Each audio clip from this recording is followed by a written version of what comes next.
Government fund যে গভৰ্ণমেণ্টৰ তাত কিছুমান ট্ৰেজেৰী বা একাউণ্টছ থাকে, বেংক একাউণ্টছ থাকে, যাৰ পৰা কি কৰা হয়, গভৰ্ণমেণ্টে সাধাৰণ ৰাইজৰ কাৰণে খৰচ কৰে। ছাপ'জ স্কুল, কলেজ, ৰাস্তা ঘাট ইত্যাদি। আৰু আমি যিখিনি টেক্স দিওঁ বা যিখিনি টেক্স দিওঁ সেইখিনি ক'ত জমা হয়? গভৰ্ণমেণ্টৰ তাত জমা হয়। এতিয়া গভৰ্ণমেণ্টৰ তাত তিনি ধৰণৰ একাউণ্টছ থাকে। সেইখিনি হৈছে কি? Consolidated fund, article 266(1). এতিয়া CFI কি?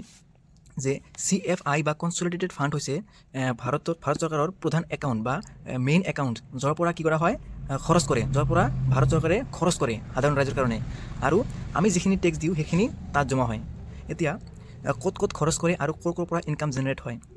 এতিয়া ইনকাম, যে চৰকাৰৰ এই ফাণ্ডত ক'ৰ পৰা পইচা আহে? ফাৰ্ষ্ট কি? Income tax. আমি যিখিনি ইনকাম টেক্স দিওঁ, মানুহে যিখিনি ইনকাম টেক্স দিয়ে ক'ত জমা হয়? CFIত জমা হয়। তাৰপিছত GST, আমি GST দিওঁ, customs duties, excise duty, government loans যিখিনি দিয়া হৈছিল সেইখিনি যিখিনি ৰিপে'মেণ্ট আহে সেইখিনি ক'ত জমা হয়? এই সকলোখিনি CFIত জমা হয়। এতিয়া CFIৰ পৰা ক'ত খৰচ কৰা হয়? কাৰণ গভৰ্ণমেণ্টে আমাৰ কাৰণে পইচা খৰচ কৰে। এতিয়া এক্সপেণ্ডিচাৰখিনি হৈছে কি? চেলেৰিজ, যিখিনি এমপ্লয়িজ আছে, গভৰ্ণমেণ্ট এমপ্লয়িজ আছে, সেইখিনি কি দিয়া হয়? চেলেৰি দিয়া হয়। ক'ৰ পৰা দিয়া হয়? CFIৰ পৰা দিয়া হয়। তাৰপিছত ডিফেন্সত যিখিনি পইচা লাগে, ছাবচিডি যিখিনি দিয়ে, স্কিম যেনে PMAY, MG, মনৰেগা ইত্যাদি ক'ৰ পৰা দিয়া হয়? এই পইচাখিনি ক'ৰ পৰা দিয়া হয়? CFIৰ পৰা দিয়া হয়।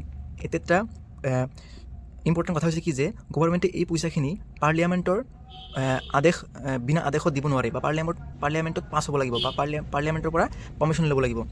এতিয়া তাৰপিছতটো হৈছে কি? কণ্টিনজেঞ্চি ফাণ্ডছ। এই ফাণ্ডছটো হৈছে এনেকুৱা এটা ফাণ্ড যিটো মানে ইমাৰ্জেঞ্চি ক্ৰাইচিছৰ কাৰণে ৰখা হয়। আৰু for emergency current amount 500 crore, মানে এটা নিৰ্দিষ্ট এমাউণ্ট তাত জমা কৰি ৰখা হয়। এতিয়া পাৰ্পছ কি? এইটো কিয় কৰা হয়? ফাৰ্ষ্ট হৈছে কি?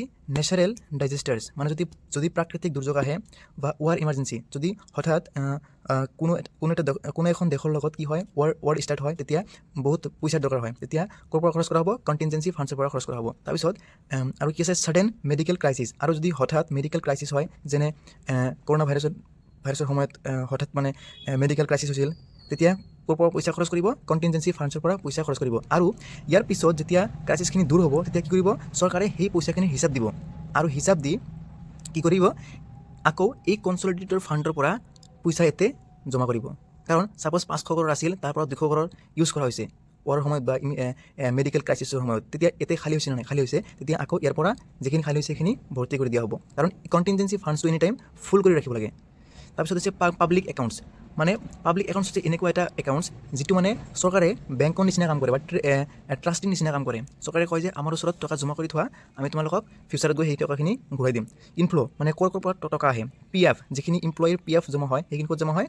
সেইখিনি পাব্লিক একাউণ্টছত জমা হয়। তাৰপিছত PPF, তাৰপিছত পোষ্টেল ছেভিংছ যিখিনি আছে, কোৰ্ট ডিপ'জিট। তাৰপিছত এতিয়া আউটফ্ল' কেতিয়া হয়? যেতিয়া এজন এমপ্লয়ি ৰিটায়াৰ হয়, তেতিয়া কি কৰা হয়? সেই PFৰ পইচাখিনি তেওঁক ঘূৰাই দিয়া হয়, বা পেঞ্চন দিয়া হয় ইত্যাদি। ক'ৰ পৰা দিয়া হয়? সেইখিনি পাব্লিক একাউণ্টছৰ পৰা দিয়া হয়।